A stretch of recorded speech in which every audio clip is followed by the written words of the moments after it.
Astaghfirullah. Assalamualaikum warahmatullahi wabarakatuh. Bihamdillah wassalatu wassalamu ala rasulillah wa ala alihi wa sahbihi wa mawalah wa la hawla wa la quwwata illa billahi wa ba'du.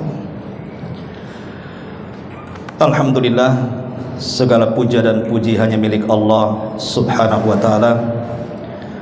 Salat dan juga salam kita hadiahkan kepada Rasul kita Nabi besar Muhammad sallallahu alaihi wa ala alihi wasallam.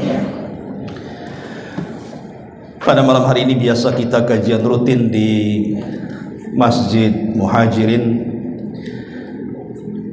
dan kita berdoa kepada Allah subhanahu wa ta'ala, semoga Allah menjaga kepada yang membangun dan juga memakmurkannya. Di sini ada Pak Irwansyah, jazakallah khairan. Kemudian karena ada kedatangan tamu salah satu ulama dari Yaman, maka kajian di malam hari ini insyaallah kita akan mendapatkan nasihat-nasihat dari beliau, karena kita akan berhubungan dengan bulan-bulan hurum, bulan-bulan mulia, tepatnya bulan Dzulqa'dah, kemudian Dzulhijjah dan Muharram. Maka malam ini kita minta Syekh untuk menjelaskan tentang keutamaan apa saja bulan hurum, tentunya untuk lebih semangat lagi kita menghadapi bulan Dzulqa'dah, Dzulhijjah dan Muharram ke depan. Ini mukaddimah yang bisa saya sampaikan kepada Syekh. Tafadhal. Bismillah, alhamdulillah, wassalatu wassalamu ala rasulillah wa ala alihi wa sahbihi wa man wala, amma ba'd.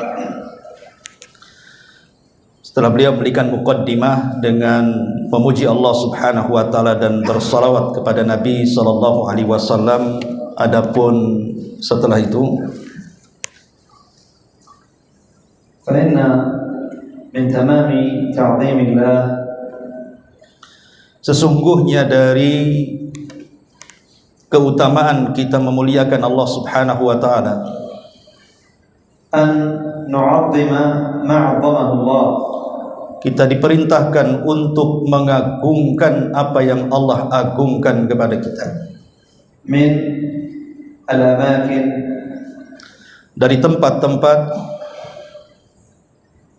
wa al-azminah, ataupun waktu-waktu, wal ashhur, atau bulan-bulan, wa al-ayyam, ataupun hari-hari.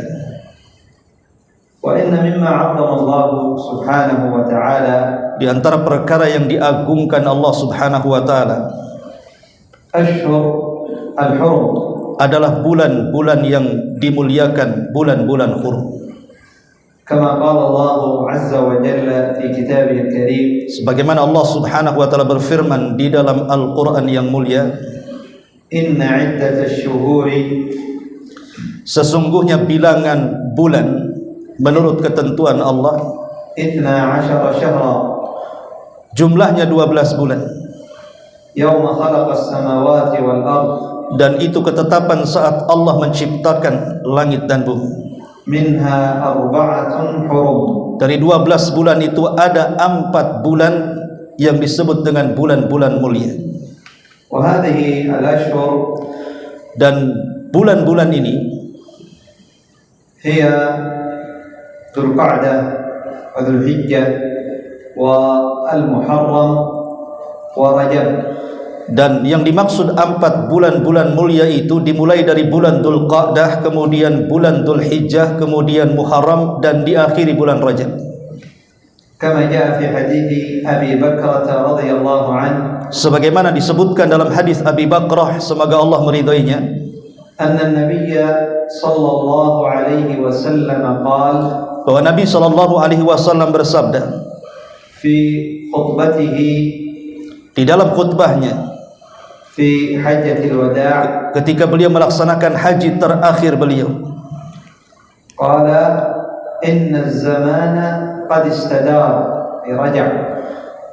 Beliau bersabda, sesungguhnya waktu itu akan berputar كهيئته يوم خلق الله السماوات والأرض. sejak Allah Subhanahu wa taala menciptakan langit dan bumi. ثم قال النبي صلى الله عليه وسلم Kemudian Nabi sallallahu alaihi wasallam menegaskan, أن السنة 12 شهرا sesungguhnya bilangan bulan dalam satu tahun itu 12 bulan.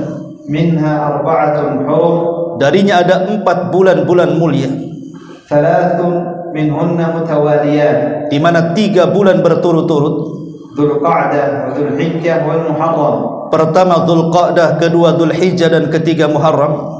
قال ورجب مضر Kemudian diakhiri dengan Rajab Mudhar الذي بين جمادى وشعبان. yang terletak di antara tengah-tengah Jumadil Akhir dan juga bulan Sya'ban.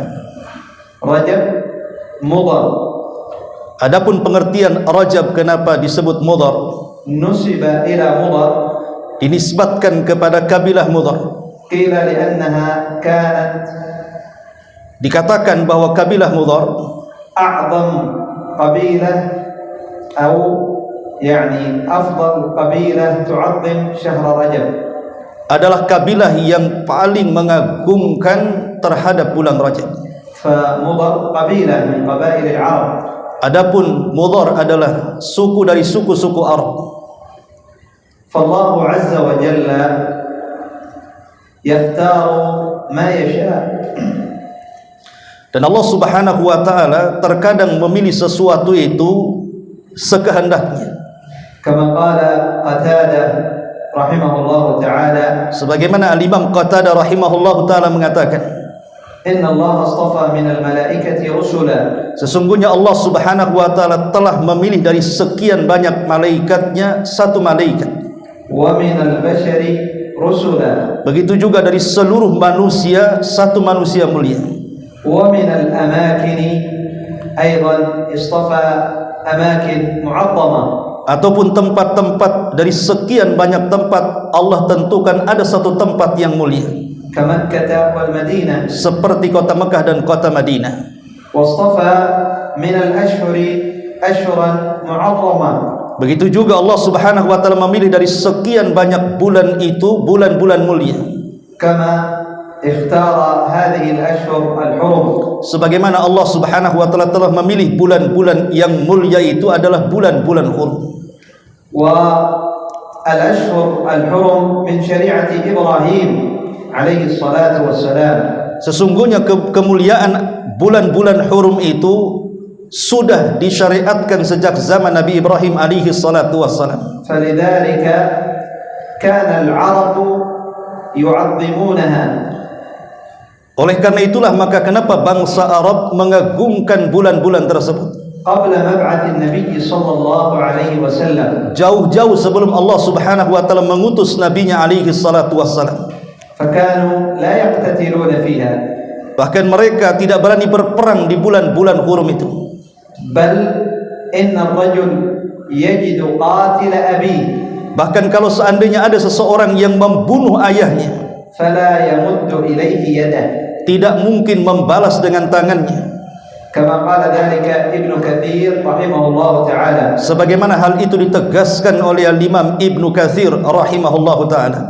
ولكنهم تحايلوا. Akan tapi sebagai mereka menghayal. فكانوا إذا أرادوا القتال Sungguhnya mereka apabila hendak melakukan peperangan في شهر محرم, di bulan yang sangat dimuliakan, bulan Muharram, مثلا أرادوا القتال في شهر الله المحرم. beliau mencontohkan kalau seandainya ada seseorang yang hendak berperang di bulan Muharram, أخروا الشهر المحرم وجعلوا صفر هو الشهر الحرام. mereka sengaja mengakhirkan bulan Muharram dan menjadikan bulan Safar sebagai penggantinya. فأحدثوا القتال في شهر الله المحرم. Maka sengaja mereka melakukan peperangan di bulan Muharram. لكن بعد أن استبدلوا. Tapi setelah mereka لكن بعد أن استبدلوا شهر صفر بدل محرم فجعلوا الشهر الحرام شهر صفر. Tetapi setelah mereka menggantikan bulan Muharram di bulan Safar. فلذلك يقول الله عز وجل, oleh karena itulah Allah Subhanahu wa taala berfirman dalam Al-Qur'an في صفة هؤلاء, ketika mensifati mereka, إنما النسيء زيادة في الكفر, sesungguhnya pertukaran bulan itu menambah kekufuran, يضل به الذين كفروا, semakin menambah kesesatan mereka. يحلونه عاما ويحرمونه عاما, Mereka menghalalkan satu tahun dan mengharamkan tahun yang lainnya. فمع جهلهم وكفرهم dan kekufurannya, لكنهم كانوا يعظمون هذه الأشهر, tetap saja mereka mengagungkan bulan-bulan haram itu. فمن باب أولى Maka yang lebih utama, نحن أمة محمد صلى الله عليه وسلم, kita sebagai umat Muhammad sallallahu alaihi wasallam, أن نعظم هذه الأشهر, sudah selayaknya kita mengagungkan bulan-bulan hurum ini, لأنها من تعظيم الله, karena ini bagian dari memuliakan Allah Subhanahu wa taala, ومن تعظيم شعائر الله, bahkan termasuk memuliakan syiar-syiar Allah Subhanahu wa taala. الله عز وجل يقول, Allah berfirman, ومن يعظم شعائر الله siapapun yang mengagungkan syiar-syiar Allah Subhanahu wa taala, فإنها من تقوى القلوب, itu bukti ketakwaan dalam hatinya. ويقول الله عز وجل أيضا, Dan Allah Subhanahu wa taala juga berfirman, ومن يعظم حرمات الله, barang siapa yang memuliakan keharaman-keharaman Allah Subhanahu wa taala, فهو خير له عند ربه, itu lebih baik bagi kalian di sisi Allah Subhanahu wa taala. إذن تعظيم حرمات الله, Kalau begitu, ketika kita mengagungkan keharaman-keharaman Allah, خير للعبد, itu lebih baik bagi hamba Allah. وتعظيم شعائر الله Dan mengagungkan syiar-syiar Allah سبب للتقوى, menjadikan sebab kita menjadi hamba-hamba Allah yang bertakwa, وسبب للقرب من الله عز وجل, bahkan menjadikan sebab kita lebih dekat dengan Allah Subhanahu wa taala. وإنما حرمت هذه الأشهر, Sesungguhnya dimuliakan bulan-bulan ini, أي جعل الله عز وجل هذه الأشهر أشهر محرمة, yakni ketika Allah menjadikan bulan-bulan ini menjadi bulan-bulan mulia, كما ذكر أهل العلم sebagaimana para ulama mengatakan, أن الثلاثة الأشهر sesungguhnya 3 bulan, ذو القعدة وذو الحجة والمحرم, dimulai daripada bulan Dzulqa'dah, kemudian bulan Dzulhijjah, kemudian Muharram, هي أشهر الحج, itu masuk pada bulan-bulan haji. فشهر ذو القعدة لأجل أن يقفوا عن القتال قبل الحج بشهر, Karena bulan Dzulqa'dah itu terlarang padanya perang untuk menghadapi bulan haji. فيسافر الرجل من بلاده للحج وهو آمن, Sehingga orang-orang yang safar dari negerinya ke negeri Mekah untuk haji, dia merasa aman karena tidak ada peperangan. وأما شهر ذو الحجة ففيه أعمال الحج, Adapun di bulan Dzulhijjah setelah Dzulqa'dah, memang disitulah syariat haji disyariatkan. وأما شهر الله المحرم Adapun bulan Muharram, فهو من أجل أن يرجع الحاج آمن حتى يصل إلى بلده, semoga orang-orang yang melaksanakan haji itu pulang ke tempat-tempat tinggal mereka merasa aman. لأنه معروف أن العرب كان بينهم قتال, Karena sesuatu yang sudah diketahui dahulu, orang-orang Arab itu suka perang. فلذلك جعلت هذه الأشهر, Oleh karena itulah maka Allah jadikan bulan-bulan ini لأجل أن يحج الناس, supaya manusia bisa haji dengan tenang. وأما شهر رجب Adapun bulan Rajab فهو في نصف السنة, terletak di pertengahan bulan, di pertengahan tahun, لأجل أن يعتمر الناس في هذا الشهر, supaya manusia-manusia bisa berumrah di bulan itu. وهم آمنون Mereka merasa aman ketika umrah, على دمائهم وأموالهم. baik terhadap darah mereka atau harta-harta mereka. إذن فالواجب علينا أن نعظم هذه الأشهر. Maka kewajiban bagi kita sudah barang tentu harus memuliakan bulan-bulan ini. ولا يكون أهل الجاهلية Jangan seperti orang-orang jahiliyah, أفقه منا, lebih paham dibandingkan kita. فقد كانوا يعظمون هذه الأشهر. Mereka sangat memuliakan bulan-bulan ini. فمن تعظيم هذه الأشهر Di antara kemuliaan bulan-bulan ini, أن يكثر العبد فيها من الطاعات. seseorang hendaklah memperbanyak ketaatan diri kepada Allah Subhanahu wa taala. وأن يستقل يكون قليل المعاصي, يبتعد عن المعاصي. Kalau bisa menyedikitkan maksiat atau kalau bisa menjauhkan diri dari maksiat. لأن أجر الطاعة فيها يعظم ويزاد. Karena orang yang melakukan ketaatan pahalanya akan ditambah Allah Subhanahu wa taala. وذنب المعصية أيضا يضاعف. Bahkan dosa orang yang melakukan maksiat pun akan dilipat gandakan di dalamnya. وليس معنى هذا Bukan berarti maksudnya kita أن بقية الأشهر لا بأس نترك الطاعة, bahwa bulan-bulan selain bulan-bulan haram kita boleh meninggalkan ketaatan, أو أن نتساهل في فعل المعصية, atau memudah-mudahkan untuk melakukan kemaksiatan kepada Allah. لكن بما أن الله لأن الله عظم هذه الأشهر. Akan tapi ketika Allah Subhanahu wa taala sangat mengagungkan bulan-bulan ini, فينبغي علينا أن نعظمها, maka sudah semestinya kita mengagungkannya juga. كما تقدم معنا Sebagaimana sudah kita jelaskan di awal, أن من تعظيم الله bagian daripada memuliakan kemuliaan Allah Subhanahu wa taala, تعظيم ما عظمه. memuliakan apa yang Allah muliakan. فقد عظم هذه الأشهر. Allah sudah memuliakan bulan-bulan ini.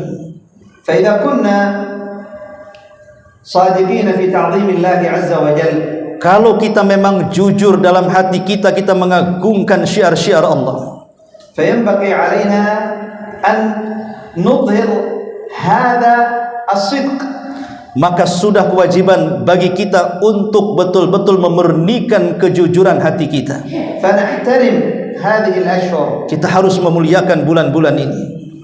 وكلما كان العبد Setiap seorang hamba, أكثر تعظيما لله, setiap seorang hamba lebih banyak mengagungkan Allah Subhanahu wa taala, فإنه يزداد تعظيمه لهذه الأشهر. maka sudah semestinya dia akan lebih mengagungkan kepada bulan-bulan ini. إذن فهذه الأشهر مما ينبغي لنا, maka sudah seyogianya bagi kita terhadap bulan-bulan mulia ini أن نكثر فيها من الطاعات والعبادات. memperbanyak ketaatan diri kepada Allah dan juga ibadah kepadanya, صيام, baik berupa puasa وصلاة, ataupun salat, صدقة, sedekah, ذكر لله عز وجل. berzikir kepada Allah Subhanahu wa taala. وفيها أي في هذه الأشهر Dan sesungguhnya di dalam bulan-bulan ini مواسم الطاعة, adalah musim dari musim-musim ketaatan. فهي 3 أشهر أشهر الحج, Dan ketiga bulan itu adalah termasuk bulan-bulan haji. والحج الركن الخامس من أركان الإسلام. Sementara haji satu di antara rukun 5 dari rukun-rukun Islam. ومعروف فضل الحج. Dan kita semua tahu bagaimana kemuliaan haji. من حج على النبي صلى الله عليه وسلم, Nabi SAW bersabda tentang kemuliaan haji, من حج barang siapa yang berhaji, فلم يرفث ولم يفسق, dia tidak melakukan kefasikan atau mengeluarkan kata-kata kotor, رجع كيوم ولدته أمه. maka kembali ke daerahnya seperti anak yang baru dilahirkan.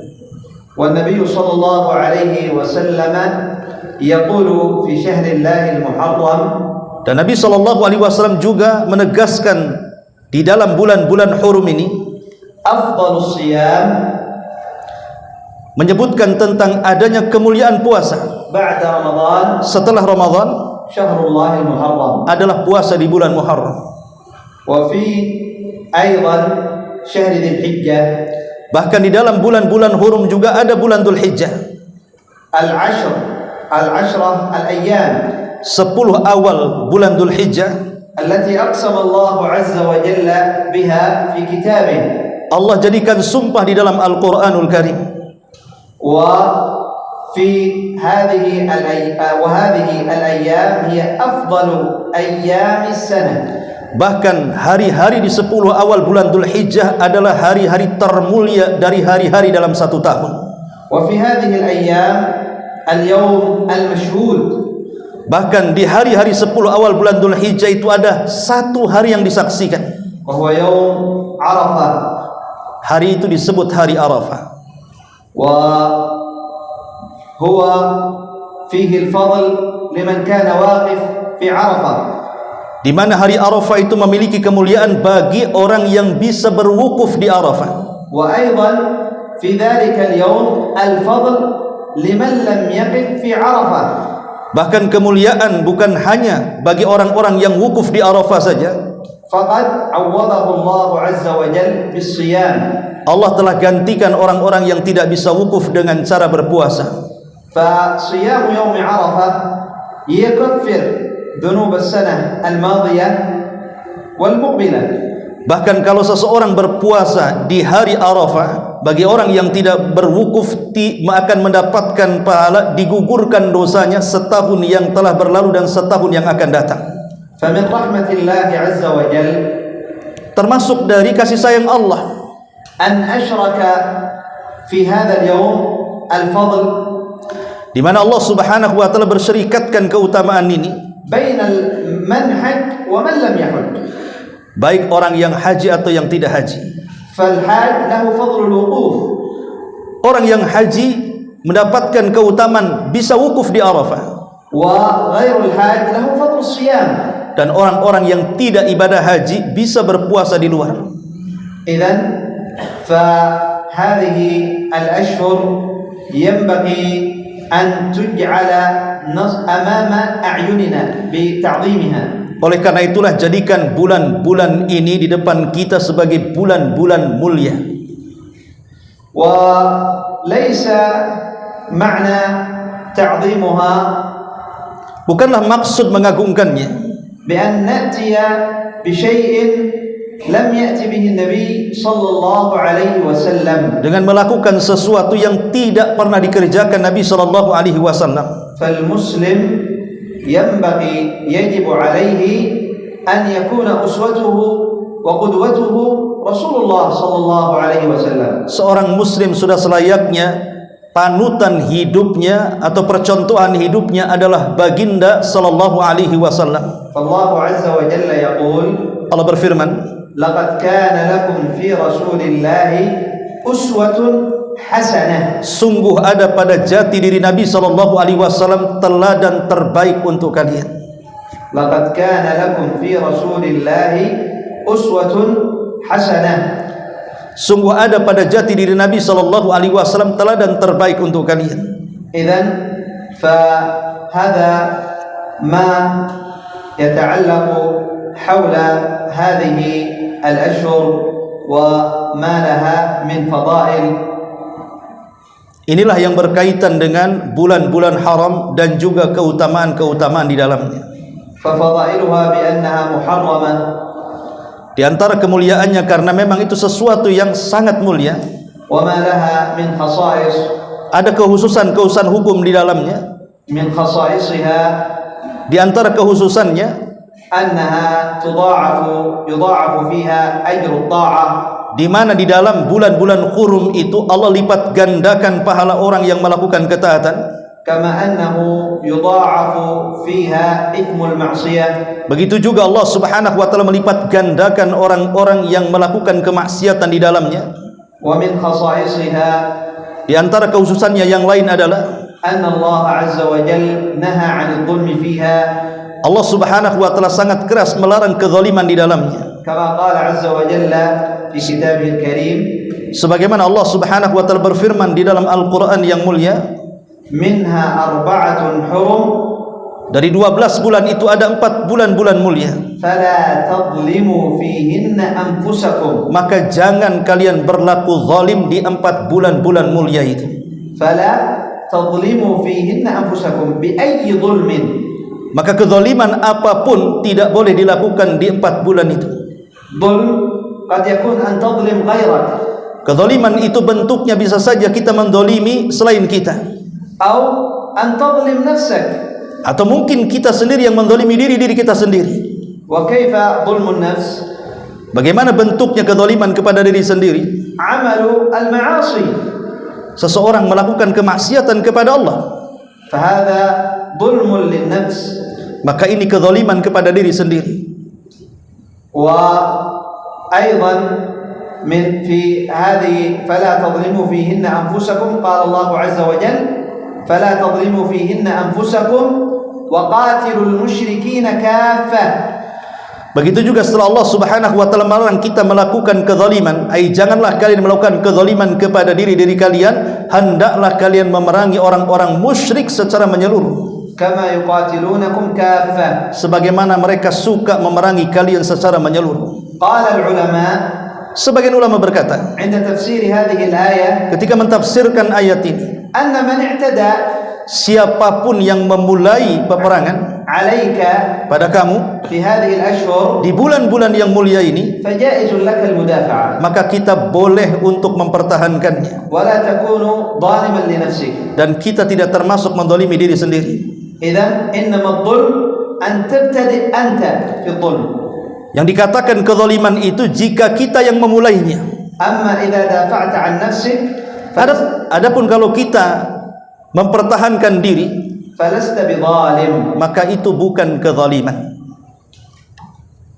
Wa qad intahayna yani min dhikri khasa'is atau ba'd khasa'is hadhihi al-ashhur.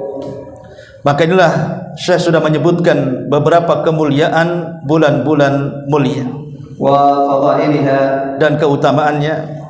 Fa as'alullah azza wa jalla, maka Syekh meminta kepada Allah Subhanahu wa taala an yanfa'a bi hadhihi al-kalimah, mudah-mudahan kalimat singkat ini bermanfaat bagi kita semuanya, al-mutakallim awwalan, bagi yang berbicara secara khusus, thumma as-sami'u thaniyan, kemudian antum yang mendengarkan secara umum. Wa as'alullah azza wa jalla, dan kita meminta kepada Allah Subhanahu wa taala an yarzuqana ilman nafi'a, agar Allah Subhanahu wa taala memberikan rezeki kepada kita ilmu yang bermanfaat, wa amalan salihan, dan amal yang baik, wa an yarzuqana, dan Allah al-khatimah al-hasanah, dan Allah Subhanahu wa taala memberikan rezeki kepada kita dengan akhir yang baik. Innahu waliyyu dzalika wal qadiru alaihi, dan Allah adalah wali kita dan Dia bisa melakukan segalanya kepada kita.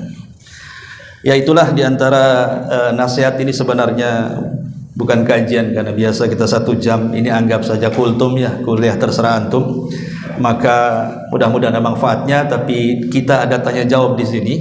Mungkin bagi jemaah sekalian yang ingin bertanya, silahkan. Mungkin ada jemaah yang mau bertanya. Mungkin tidak berkaitan dengan tema juga tidak ada masalah. Mungkin saya bisa menjawabnya.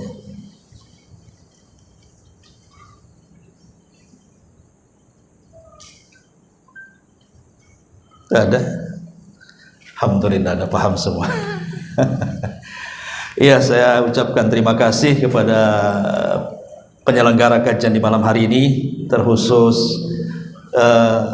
Takmir Masjid dan PR Wansah sudah mengizinkan Syekh untuk memberikan sepatah dua patah nasihat untuk kita, dan kita akhiri dengan doa kafaratul majlis. Subhanakallah bihamdika asyhadu an la ilaha illa anta astaghfiruka wa atubu ilaik. Allahu ta'ala alam. Assalamualaikum warahmatullahi wabarakatuh.